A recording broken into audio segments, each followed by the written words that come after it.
Hello, কেমন আছো সবাই? মি মম অ্যান্ড মিঠাইয়ের নতুন একটা ব্লগে তোমাদের অনেক অনেক ওয়েলকাম। এখন কিন্তু বাজে সকাল 6টা আর আমরা চলে এসেছিলাম এখন হাওড়া স্টেশনে। আমরা আজকে যাচ্ছি হাওড়া থেকে গয়াতে। আর যেহেতু গয়াতে আমার দাদুর পিণ্ডদান করব, তাই পিণ্ডদানের পুরো প্রসিডিওরটা তোমাদের সামনে দুটো পর্বের মাধ্যমে আমি তুলে ধরার চেষ্টা করব। এই যে চলে এসছে আমাদের ট্রেন 22303 হাওড়া গয়া বন্দে ভারতের আমরা যাচ্ছিলাম। এই যে ঢুকে পড়েছি আমরা বন্দে ভারতের ভেতরে। এই দেখো বন্দে ভারতের ভেতরটা, সেদিন কিন্তু ট্রেন খালিই ছিল জানো তো। আর আমরা ওঠার সঙ্গে সঙ্গেই আমাদের না চায়ের কিট দিয়ে দিয়েছিল। ওই চায়ের কিটের মধ্যে ছিল একটা মশলা চায়ের ওই প্রিমিক্স, আর তার সাথে ছিল বিস্কিট।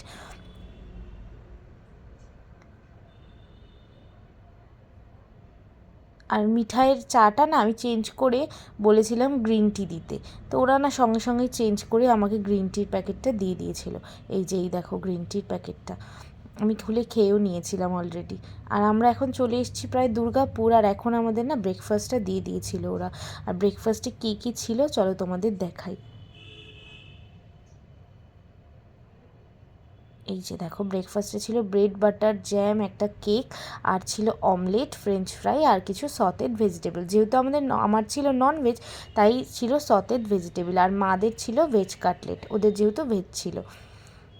এখন বাজে সকাল 11টা আর এখনই কিন্তু আমাদের লাঞ্চ দিয়ে দিয়েছিল। যেহেতু আমাদের দুপুরবেলায় মানে 12:30টার সময় নামার ছিল, তাই আমাদের সকাল 11টাতেই কিন্তু লাঞ্চ দিয়ে দিয়েছিল। এই যে আমার ননভেজ ছিল, ননভেজে আমাকে দিয়েছিল চিকেন, রাইস, ডাল আর মিষ্টি, দই, আর সাথে ছিল একটা ভাজা। এই যে দেখো ডাল, আর এর সাথে না পরোটাও থাকে, কিন্তু বললে না ওরা চেঞ্জ করে দেয়, তো আমি পরোটাটা চেঞ্জ করে শুধু রাইসই নিয়েছিলাম। আর সাথে একটা মিষ্টিও ছিল, আর এই যে দেখো দইয়ের প্যাকেট। আর এর সাথে না একটা ভাজাও ছিল, সেটার প্যাকেটটা তোমাদের দেখাতে ভুলে গেছি। খাবারের টেস্ট মোটামুটি ছিল, খুব ভালো বলবো না, মানে ট্রেনের যেমন হয় আর কি। আর এখন এখন বাজে দুপুর 12:30 আর আমরা কিন্তু নেমে পড়েছিলাম গয়া স্টেশনে। স্টেশনে আমাদের জন্য টোটো দাঁড়িয়েছিল, যেটা ভাড়া নিয়েছিল 150 টাকা গয়া স্টেশন থেকে হোটেল অবধি। আচ্ছা, এখানে আমি একটা কথা বলি। অনেকেই কিন্তু আছো যারা ভারত সেবাশ্রম সংঘের মাধ্যমে পিণ্ডদান পর্ব সমাপ্ত করো, কিন্তু যদি কেউ ভারত সেবাশ্রম সংঘে না করে প্রাইভেটভাবে করতে চাও, তো আমরা যেমন প্রাইভেটভাবে করেছিলাম, তো সেরকমও কিন্তু অনেক মানুষ আছেন যারা প্রাইভেটভাবে করিয়ে দেয়। এই যে আমরা দেখো আমাদের হোটেলে চলে এসেছি। হোটেলের নাম ছিল বাঙালি গেস্ট হাউস।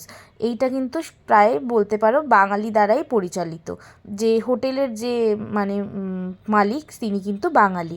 এই যে আমাদের ছিল হোটেল, আমার হোটেল ছিল মানে আমাদের রুমগুলো ছিল দোতলায়, আর আমাদের রুম নাম্বার ছিল 203। এই যে খুব যে হাইফাই সেটা নয়, মানে বেসিকটুকু আছে আর কি। কম্বল ছিল, খাটে একটা টেবিল ছিল, আর এখানে ছিল একটা ছোট আয়না। আর দেখতেই পাচ্ছ তোমরা এসি রয়েছে, তবে আমরা গেছিলাম যেহেতু শীতকালে, মানে এখন শীতকাল, তো এখানে এসির কোনো দরকার নেই, গয়ায় যথেষ্ট পরিমাণে ঠান্ডা রয়েছে। আর এই যে দেখো বাথরুমটা তোমাদের দেখিয়ে দিই। ওয়াশরুমের ভেতর কিন্তু গিজার রয়েছে। এই যে দেখো ওয়াশরুমটা, পরিষ্কার পরিচ্ছন্ন ওয়াশরুম, আর কিন্তু গিজার রয়েছে। আর ওনারাই না আমাদের লাঞ্চের আর ডিনারের ব্যবস্থা করে দিয়েছিল, মানে হোটেলেই লাঞ্চ আর ডিনার তোমরা করতে পারবে, তো কিন্তু নিরামিষ খাবার। আর এই যে দেখো দিয়েছিল ডাল, আলু ভাজা, আর তার সাথে ফুলকপির তরকারি। গরম গরম সুস্বাদু নিরামিষ খাবার। চলো তাহলে আমরা ঝটপট করে লাঞ্চটা সেরে ফেলি। লাঞ্চ সেরে তারপরে তোমাদের নিয়ে যাব বোধগয়াতে। এই যে আমরা লাঞ্চ শেষ করে বেরিয়ে পড়েছিলাম বোধগয়ার পথে। আর ওই বাঙালি গেস্ট হাউস হোটেল থেকে কিন্তু আমাদের টোটো ঠিক করে দেওয়া হয়েছিল, টোটো না মানে অটো ঠিক করে দেওয়া হয়েছিল। আর অটো ভাড়া নিয়েছিল কিন্তু 550 টাকা, মানে বোধগয়া নিয়ে যাবে এবং সব ঘুরিয়ে ফিরিয়ে আনবে। চলো বোধগয়ায় কী কী দেখি তোমাদের দেখাচ্ছি। আর বোধগয়া যেতে গয়া থেকে টাইম লাগে কিন্তু 40 মিনিট। এই যে প্রথমে আমরা নেমেছিলাম একটা জায়গায়, যেটা ছিল হচ্ছে গ্রেট বুদ্ধা স্ট্যাচু। এই যে দেখো লেখাই রয়েছে বিশাল বুদ্ধ মূর্তি, হিন্দিতে লেখা রয়েছে আর কি। তো এটা ছিল গ্রেট বুদ্ধা স্ট্যাচু, যেটা 80 ফুট হাইটের একটা বুদ্ধ মূর্তি। ভীষণ সুন্দর, ভীষণ অপূর্ব লাগছিল। আর আমরা গেছিলাম বিকেলের টাইমটায়, তো বেশ ওয়েদারটাও খুবই সুন্দর ছিল, তবে কিন্তু ভালো ঠান্ডা ছিল। মানে কলকাতায় আমরা যেমন একদম ঠান্ডা পাইনি, গয়াতে কিন্তু মোটেই সেরকম না। গয়াতে কিন্তু বেশ কনকনেই ঠান্ডা তখন ছিল। দেখো আমরা সবাই বেশ মোটা মোটা সোয়েটারই পরা ছিলাম।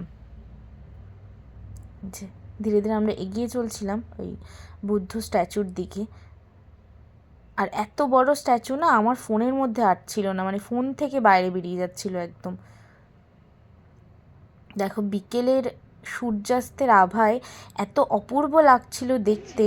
আর প্রচুর ভিড় ছিল, মানে প্রচুর মানুষজন কিন্তু শুধু এই বোধগয়া ট্রিপ করতেই গেছিলো। আর মিঠাই এখানে দাঁড়িয়ে না ফটোশ্যুট করছিল, দাঁড়িয়ে দাঁড়িয়ে পোজ দিচ্ছিল, আর আমরা এখান থেকে তাড়াতাড়ি করে রওনা দিচ্ছিলাম। আর রাস্তার দুপাশে না প্রচুর তিব্বতী জিনিস তোমরা পেয়ে যাবে, বুদ্ধ স্ট্যাচু, বুদ্ধ মূর্তি, তারপরে আরও অনেক মানে তিব্বতী নানান ধরনের জিনিস সেগুলো অনেক জিনিস পেয়ে যাবে তোমরা। আর এইটা একটা টেম্পল ছিল, এটা কি টেম্পল আমার ঠিক মনে নেই, সম্ভবত ভুটানিস টেম্পল ছিল এটা। ভেতরটায় চলো নিয়ে যাই। এই যে এটা কিন্তু বেশ অনেকটা সিঁড়ি ছিল, মানে উঠতে আমাকে রীতিমতো হাঁপাতে হচ্ছিল, মানে অনেকটাই সিঁড়ি, যেটা আমার ঠাকুমা কিন্তু উঠতেই পারেনি, খালি আমি আর মিঠাই এটার ওপরে উঠেছিলাম। আর মারা কিন্তু নিচে ওয়েট করছিল এই যে ভেতরটায়। আর এখানে একটা ব্যাপার, সেটা হচ্ছে কিন্তু ফটোগ্রাফি কিন্তু এই সবকটা মন্দিরে দেখলাম অ্যালাউড রয়েছে, তোমরা কিন্তু গিয়ে সুন্দর ফটোশ্যুট করতে পারো, কোনো অসুবিধে নেই। আচ্ছা, এটার পর আমরা চলে এসেছিলাম এই টেম্পলটায়। এইটা বোধহয় ভিয়েতনামিজ টেম্পল ছিল। এইটার ভেতরটা কিন্তু অপূর্ব সুন্দর ছিল। চলো তোমাদের ভেতরটায় নিয়ে যাই। এই যে ওপেনিং টাইম দেখো, সকাল 7টা থেকে 12টা। এই চলো ভেতরটায়। আর ভেতরটায় না খুব সুন্দর আরতির আওয়াজ হচ্ছিল। চলো ভেতরটা তোমাদের দেখাই। পূর্ব ছিল ভেতরটা। আর বুদ্ধদেবকে এত সুন্দর, মানে এত সুন্দর স্ট্যাচু ছিল বুদ্ধদেবের, পুরোটা দেখতে না একদম মানে মনে হচ্ছিল যে আমি বোধহয় তিব্বতেই চলে এসেছি। একদমই মনে হচ্ছিল না যে আমি গয়া শহরে রয়েছি। এত সুন্দর, এত অপূর্ব লাগছিল, ভেতরটা ভীষণ সুন্দর ছিল দেখতে। আর এখানে না এই যে দেখো একটা বিকেলের আরতি চলছিল, আর বুদ্ধিস্টদের একটা প্রার্থনা চলছিল, যেটা মিউজিকটা আমি তোমাদের শোনাচ্ছি।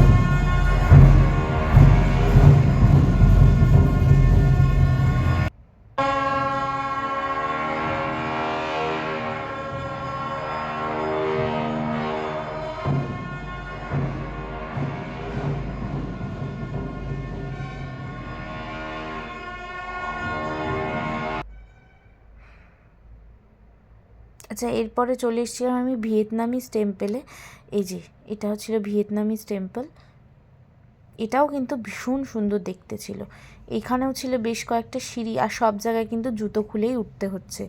তো তোমরা যদি কেউ বুট পরে যাও সেক্ষেত্রে কিন্তু একটু মুশকিল হবে, যেহেতু এগুলো মন্দির, তো এখানে কিন্তু জুতো খুলে সবাইকে ঢুকতে হচ্ছিল।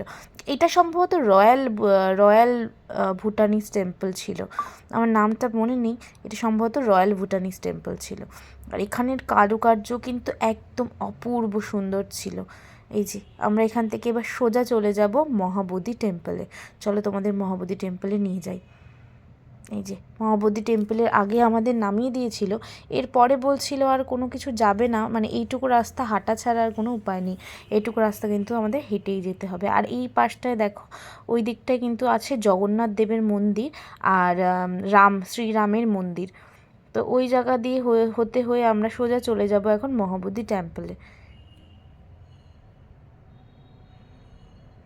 যে জগন্নাথ দেবের মন্দির,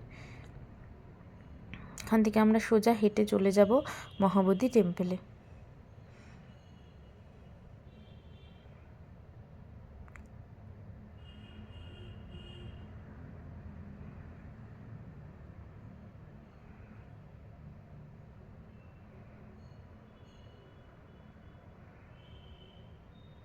এই যে প্রায় চলেই এসেছি মহাবোধি টেম্পলে। এখানে কিন্তু নানান ধরনের ফুল বিক্রি হচ্ছিল। বহু বুদ্ধিস্ট লামা কিন্তু ভেতরে ফুল নিয়ে যাচ্ছে দেখতে পাচ্ছি। আর এখানে আসলে তোমরা এত এত বুদ্ধিস্ট মানুষজন দেখতে পারবে, তোমাদের মনেই হবে না যে তোমরা বোধহয় মানে মনে হবে যে তিব্বতে চলে এসছো, মানে ইন্ডিয়ার একটা গয়া শহরে রয়েছে, তোমাদের কিন্তু কোনোভাবে এটা মনে হবে না।